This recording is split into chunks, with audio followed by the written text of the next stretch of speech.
하나님 말씀은 구약성경 레위기 23장 9절부터 14절까지 말씀입니다.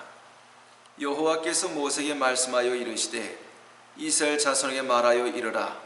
너희는 내가 너희에게 주는 땅에 들어가서 너희의 곡물을 거둘 때에 너희의 곡물의 첫 이삭 한 단을 제사장에게로 가져갈 것이요 제사장은 너희를 위하여 그 단을 여호와 앞에 기쁘게 받으심이 되도록 흔들되 안식일 이튿날에 흔들 것이며 너희가 그 단을 흔드는 날에 1년 되고 흠없는 수양을 여호와께 번제로 드리고 그 소재로는 기름 섞은 고운 가루 10분의 2 에바를 여호와께 드려 화제로 삼아 향기로운 냄새가 되게 하고 전제로는 포도주 4분의 1 흰을 쓸 것이며 너희는 너희 하나님께 예물로 가져오는 그날까지 떡이든지 볶은 곡식이든지 생 이삭이든지 먹지 말지니 이는 너희가 거주하는 각 처에서 대대로 지킬 영원한 규례니라.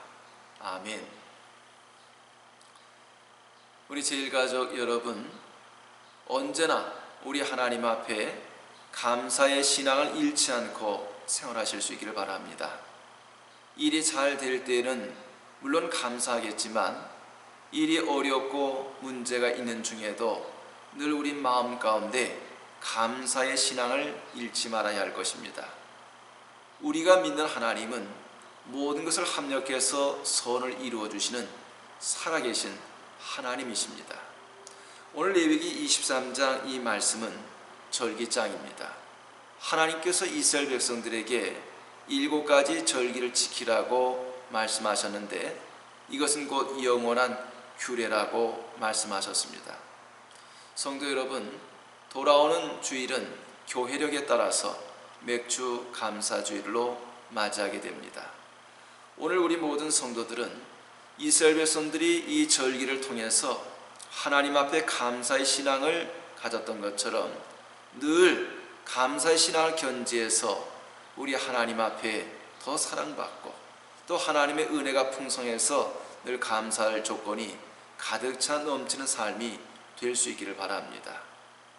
오늘 이 본문 말씀 속에서 맥주 감사절은 하나님께서 77절이나 또한 다른 절기 때는 일주일을 지키도록 하셨지만 맥주절은 단 하루만 지키도록 하셨습니다. 그 이유는 무엇인가 하면 바로 이 시기가 보리를 추수하는 시기였기 때문에 그렇습니다.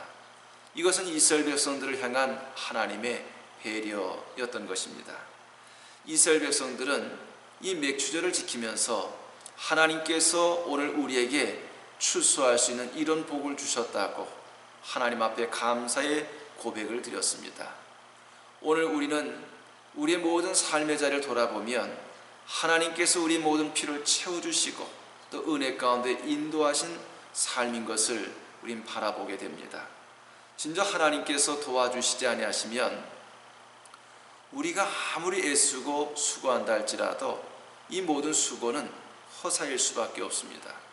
그러게 우리가 마음을 다하고 뜻을 다하고 힘을 다해서 주님의 뜻을 찾고 또한 그 뜻 가운데 순종하면서 살아가는 것이 참으로 중요한 것입니다.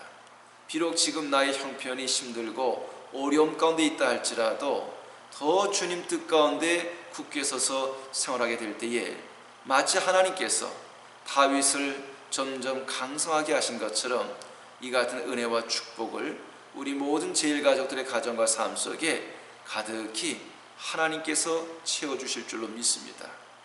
지금까지 지나온 우리의 모든 삶 속에도 필요를 채워주시고 함께 하신 그 은혜를 기억하면서 더욱더 하나님 앞에 온 마음 다해서 감사의 신앙으로 굳게 서갈 수 있기를 바랍니다.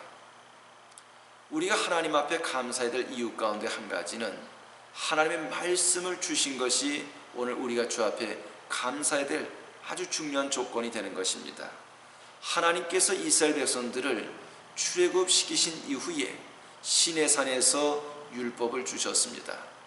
모세가 그 산에 올라가서 율법을 받았던 때가 바로 오순절입니다. 그래서 이스라엘 백성들은 이 맥주절이나 오순절 절기가 되면 율법을 주신 하나님 앞에 감사의 고백을 드렸습니다. 하나님의 말씀이 오늘 우리에게 왜 그렇게 소중하고 또한 큰 은혜가 되고 힘이 되는가 하는 것입니다. 바로 이 하나님의 말씀은 우리의 삶의 기준점을 잡아주기 때문에 그러합니다. 마치 하나님의 말씀을 다림줄로 붙잡고 살아가게 되면 내가 있어야 할 것이 어디 있는지, 아니면 내가 잊지 말아야 될 것이 어디 있는지를 깨닫게 해줍니다. 하나님의 말씀을 붙잡고 나가게 되면 내가 해야 할 일이 무엇인지, 해서는 안 될 일이 무엇인가를 깨닫게 해줍니다. 그래 늘 말씀 안에 거하는 사람이 영적으로 건강한 삶을 살게 되어지는 것입니다.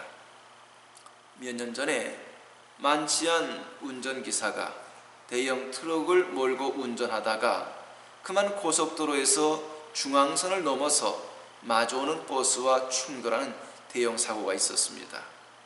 그 사고로 인해서 15명이 죽었고 18명이 크게 중상을 입게 되었습니다.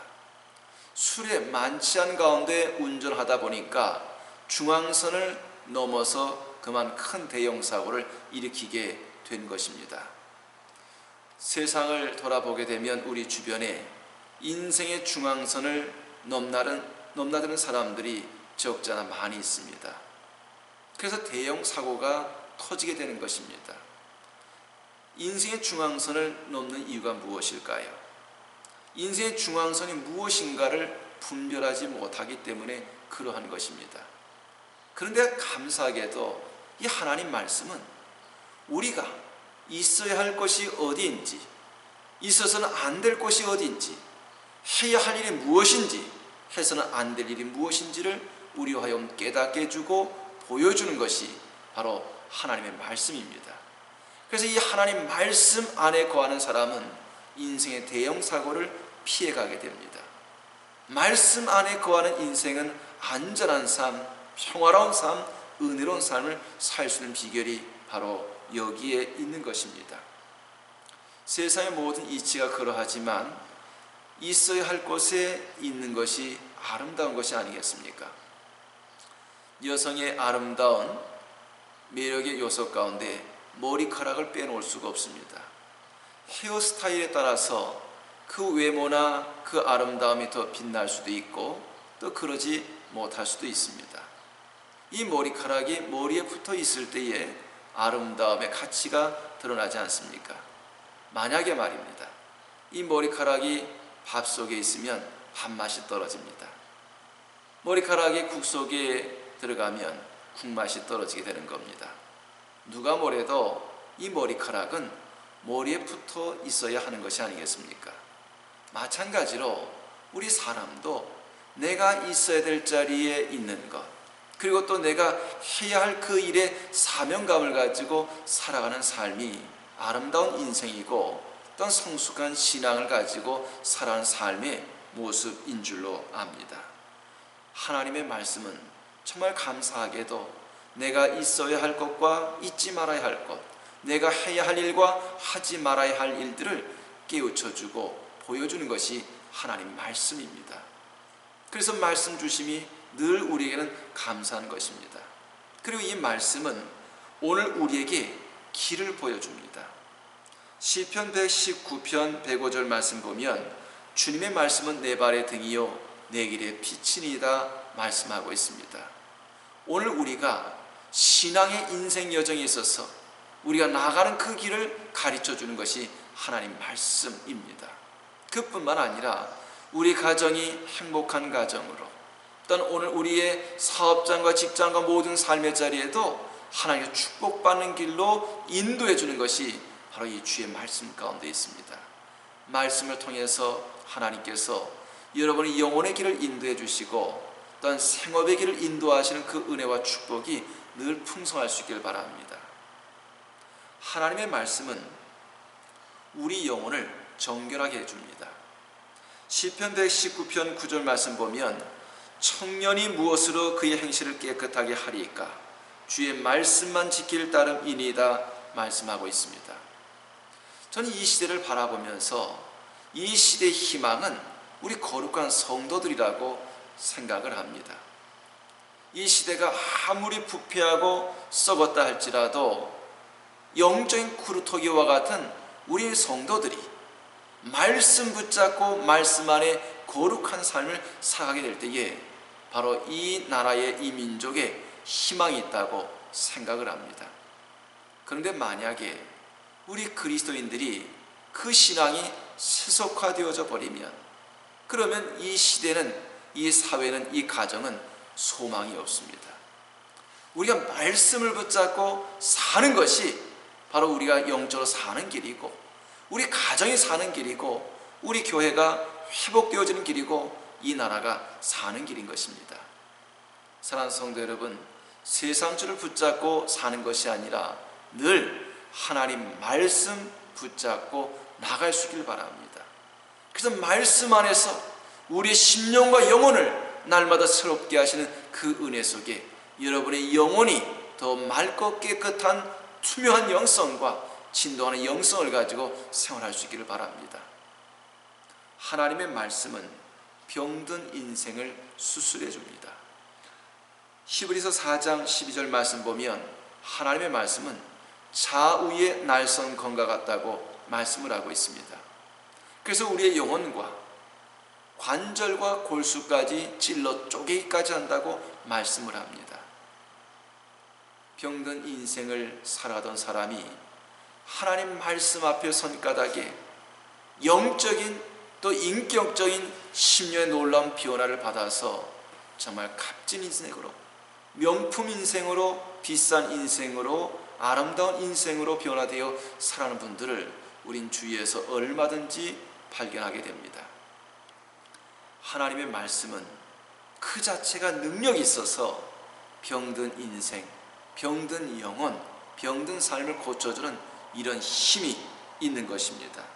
사랑하는 성도 여러분, 오늘 우리가 이 말씀 가운데 거하는 것이 얼마나 큰 은혜가 되는지요. 시편 107편 20절 말씀 보면 그가 그의 말씀을 보내어 그들을 고치시고 위험한 지경에서 건지시는도다 말씀을 하고 있습니다. 위험한 지경에서 건져주시는 하나님, 이 은혜가 말씀을 통해서 주어진다는 사실을 다시 한번 기억하면서 늘 하나님 말씀 주신 그 하나님 앞에 감사의 믿음으로 생활할 수 있기를 바랍니다.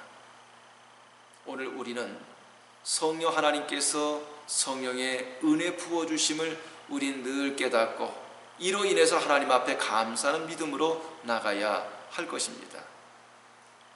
맥주절을 다른 말로 표현하면 오순절입니다. 성도 여러분, 오순절 하면 제일 먼저 생각나는 것이 무엇입니까? 그렇습니다. 성령 강림이죠. 사도행전 2장을 보게 되면 마가다라방에 성령 강림하심으로 제자들이 성령 충만 받게 되었습니다. 바로 그 절기가 다름 아닌 오순절이었습니다. 성령께서 강림하시고 성령께서 임하시고 충만한 은혜를 더하실 때에 제자들이 믿음을 갖게 되었던 것처럼 역시 오늘 우리도 성령의 충만한 그 은혜로 인해서 믿음이 생겨나게 되었고 영적으로 거듭나게 되었습니다. 성령 하나님께서 이 순간 이 시간도 바로 우리 모든 성도들의 심령 그 마음 가운데 내주하고 계시고 함께 하셔서 늘 하나님의 사람으로 또한 믿음의 삶을 살아갈 수 있도록 인도하여 주시는 줄로 믿습니다. 로마서 8장 말씀을 보게 되면 우리 성도들의 신앙생활과 성령님과의 관계성에 대해서 말씀을 해주고 있습니다. 바로 이 말씀 속에서 사도 바울은 로마서 8장 26절에 이와 같이 성령도 우리의 연약함을 도우시나니 말씀을 하고 있습니다. 바로 성령 하나님께서 우리를 도와주시되 우리의 연약함을, 우리의 부족함을 도와주십니다. 지혜도 주시고 또한 성령의 은사로 영적 무장도 시켜주시고 모든 시련과 역경도 능히 이겨나갈 수 있도록 능력으로 띠띠워주시는 분이 성령 하나님이십니다. 그게 늘 우리는 어떤 상황, 어떤 형편에 있든지 성령 하나님께서 이 모든 것을 합력해서 선을 이루어가시는 분이신 것을 믿고 성령의 부어주심의 그 은혜를 기억해서 우린 감사하는 믿음으로 살아가야 할 것입니다. 저는 개인적으로 월츠만니의 책을 읽으면서 제가 좋아하는 글귀가 하나 있습니다. 바로 그것은 성령의 안배하심입니다.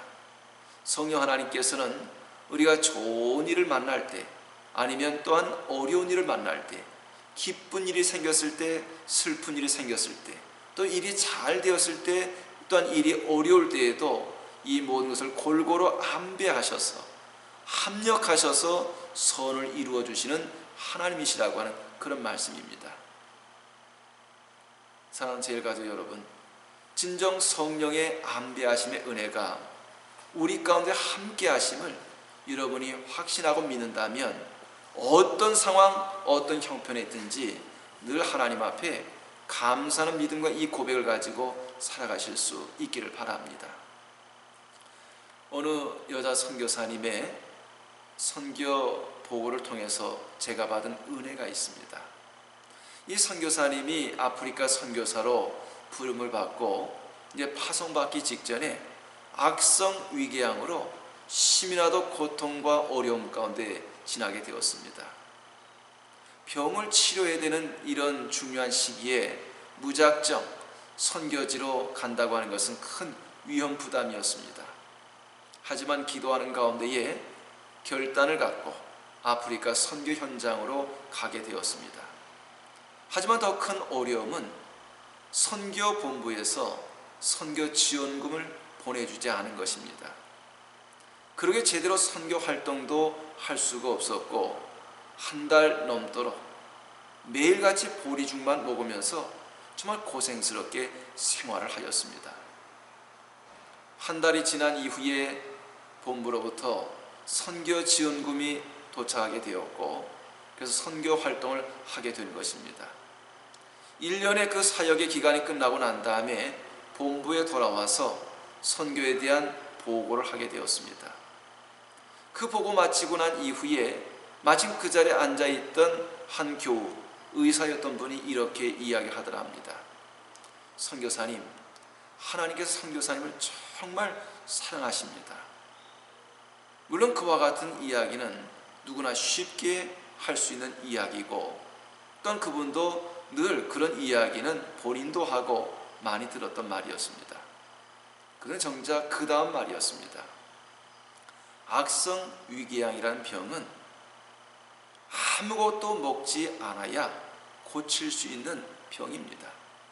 선교사님께서 한 달 동안 매일같이 보리죽만 먹고 지난 까닭에 그 열악한 아프리카 환경에서 살아남을 수가 있었던 것입니다. 정말 하나님께서 선교사님을 사랑하셨습니다. 그 다음에 이어지는 그 말을 듣고서 이 선교사님은 스쳐 지나는 생각이 있었습니다. 선교 지원금이 제때 도착하지 않은 까닭에 그 마음이 얼마나 속상했는지 모릅니다. 과연 하나님께서 나를 사랑하기는 하시는 것인가는 원망하는 마음도 들기까지 했습니다. 그런데 이제 와서 깨닫고 보니까 하나님의 은혜였고 하나님께서 나를 사랑하셨다고 하는 그 하나님의 사랑의 손길을 깨닫게 된 것입니다. 사랑하는 성도 여러분, 맥주 감사절을 맞이하면서 이제 이 한 해 벌써 6개월이 다 지나갑니다.